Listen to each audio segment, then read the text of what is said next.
Karena setelah kejadian setahun yang lalu, prioritas aku sudah tidaklah lagi untuk dunia. Prioritas aku adalah untuk menyenangkan Tuhanku. Jadi dengan apa yang Tuhan itu memberikan kita masalah itu kan bukan hanya pengen aja. Pakai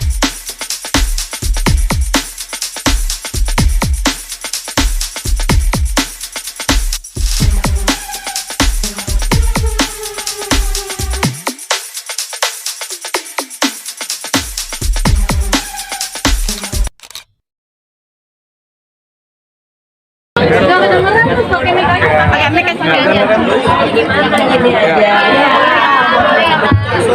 Hari ini adalah grand launching rilis novel cerita Ade yang kemarin pada saat pre-order itu tanggal 28 kita membuka 1.500 cetakan dan alhamdulillah hari ini sudah 1.500 cetakan. Jadi hari ini hari dimana buku novel cerita Ade akan ada di seluruh toko buku di Indonesia. Di sini. Sepertinya kalau soal apanya saya sudah sering cerita dan tadi juga udah. Sebenarnya ya simpelnya ini adalah perjalanan seorang tokoh dari masa kecilnya sampai dengan dia besar. Banyak pelajaran yang bisa diambil, bukan hanya dari kebaikan yang dia lakukan, tetapi banyak dari kesalahan yang dia lakukan mungkin bisa kita pelajari supaya kita cegah. Dan juga di akhir bukunya juga ada ilmu-ilmu yang aku share dan yang aku dapat dari psikolog dan juga konselor aku tentang gimana caranya kita mempunyai hubungan yang sehat dengan berkomunikasi dengan sehat, atau saat kita mempunyai masalah gimana caranya kita berkata atau menyampaikan apa yang kita rasa dengan cara yang tepat dan tidak menyinggung orang. Dan banyak hal-hal ilmu-ilmu yang aku dapatkan yang aku share juga di sini. Jadi ini bukan tentang biografi aku, tetapi ini tentang perjalanan seorang tokoh yang bernama Ade. Apa sih yang melatar belakangi pembagian ini ke orang banyak?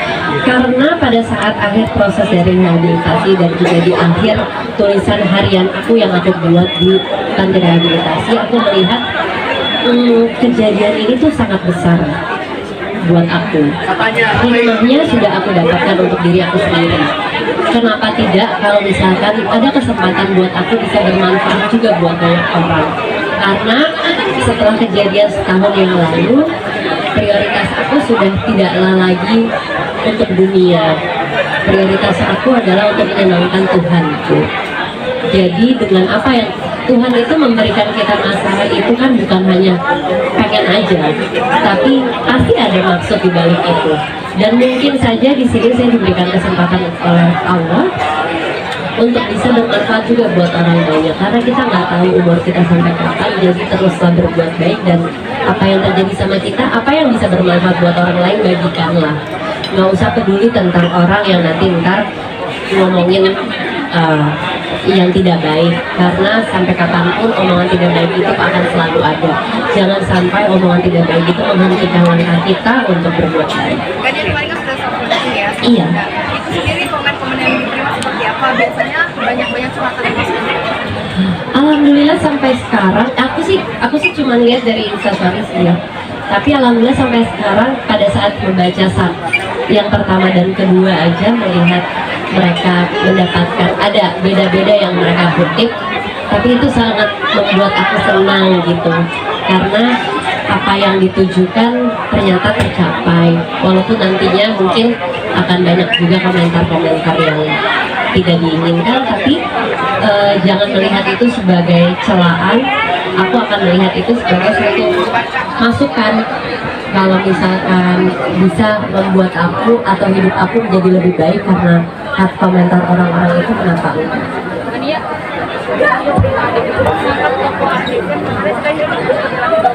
Karena pada aku masih kecil dan sampai sekarang dipanggilnya Ade sih. Jadinya paling muda dan paling relate itu Ade. Tapi kalau misalkan nama-nama orang-orang satu keluarga aku, suami aku, pokoknya orang-orang yang ada di dalam buku aku semuanya aku samarkan. quote apa atau kutipan apa yang bisa dibagikan ke para pembaca biar bisa jadi pegangan mereka? Sebenarnya sih quotes itu sudah kita penggal jadi ada di video-video cerita aku. Ya salah satunya ini lah, ini bukan akhir dari segalanya. Jauh lebih baik melanjutkan daripada mengeluhkan, karena buat di posisi aku sangat mudah untuk cuma mengeluh, kenapa sih waktu itu gue kayak gini, kenapa sih kok gue bego banget sih gini. Tapi ternyata itu tuh aku melewati itu fase itu, tapi ternyata kalau terus-terusan kayak gitu terus mau kemana? Mau ngapain? Hanya mengkasihani diri kita sendiri tuh buat apa? Lebih baik saat kita mendapatkan sebuah masalah, kita cari tahu apa yang salah, apa yang bisa diperbaiki, dan kita terus berjalan, karena nggak perlu lama-lama di dalam gelap. Kayaknya Kayla sudah membaca dari isi buku ini. Mikaela belum, dia baru baca ucapan terima kasih aja buat dia. Tania mungkin boleh cerita sedikit waktu itu kan jatuh bangunnya itu kan ada di posisi mungkin yang paling sulit dalam hidup Tania ya. Saat itu apa yang buat bisa Kuat. Keluar gitu? Sebenarnya nggak langsung bangkit sih, karena ada di bulan-bulan awal memang menyalahkan diri sendiri, ngata-ngatain diri sendiri, terus mulai dari marah, mulai mengkasihani diri sendiri. Tapi setelah itu akhirnya untung aku ada di kantor rehabilitasi yang ditemani oleh orang-orang ahli, ada konselor dan psikolog yang mereka menemani dan membuat masalah itu tidak terlihat seperti berat banget. Apalagi ada keluarga dan juga papanya Adi yang ternyata ada sih ceritanya di buku detail apa yang dia omongin, tapi yang jelas kata-kata dia sangat menguatkan saya untuk bisa berdiri dan berjalan lagi, karena masalah itu bisa datang pada siapapun. Kita juga kalau melihat orang ada masalah tidak perlu mencemooh atau apa, karena kita tidak tahu kesehariannya seperti apa, dan mungkin ada masa-masa dia itu berusaha untuk keluar dari masalah itu tapi dia gagal, tapi kita hanya ngata-ngatain outputnya aja, dan itu malah membuat orang makin down. Buat saya sih sekarang pengen banget menciptakan lingkungan yang sehat, nggak usah sama orang yang kita kenal, sama orang yang kita tidak kenal. Kalau misalkan ada yang sesuatu yang bisa kita berikan hanya sekecil dengan senyuman, lakukanlah gitu. Berapa lama sih Kak, kamu kemarin sempat merenung di sana, sempat berapa lama maksudnya kamu bisa bangkit lagi? Aku di sana selama 10 bulan, tapi aku menutup diriku untuk belajar itu sekitar 2,5 bulan. 2,5 bulan cuma nangis, cuma mata-matain diri sendiri, ya itulah. Tapi memang kita harus lewatin itu sih. Setelah itu akhirnya mulai mau terbuka dan mau belajar mencari tahu apa sih yang membuat aku sampai salah langkah.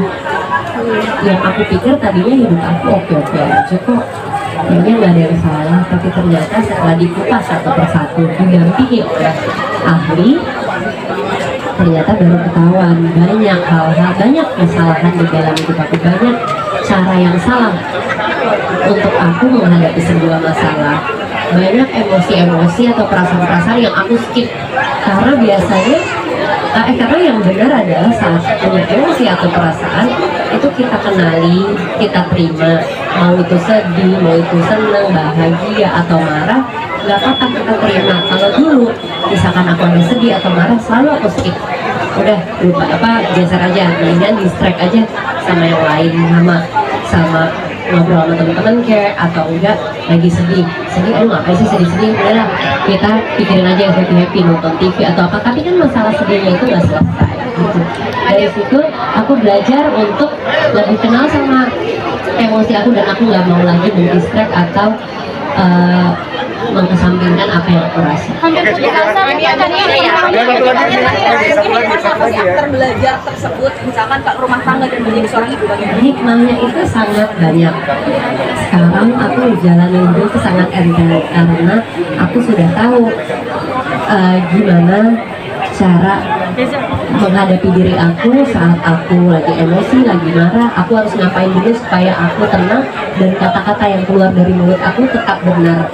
Karena kadang-kadang kalau kita lagi kesal, anak kita datang, kita suka udah di sana aja, nah itu kan menyakiti dia, itu membuat dia hatinya terbaras dan itu akan membekas. Aku nggak mau lagi melakukan hal-hal seperti itu.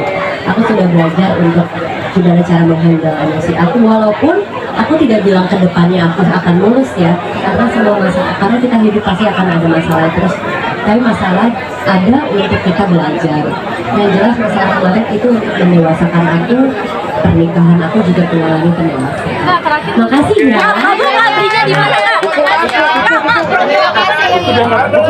Mantap. kak, Thank you teman-teman.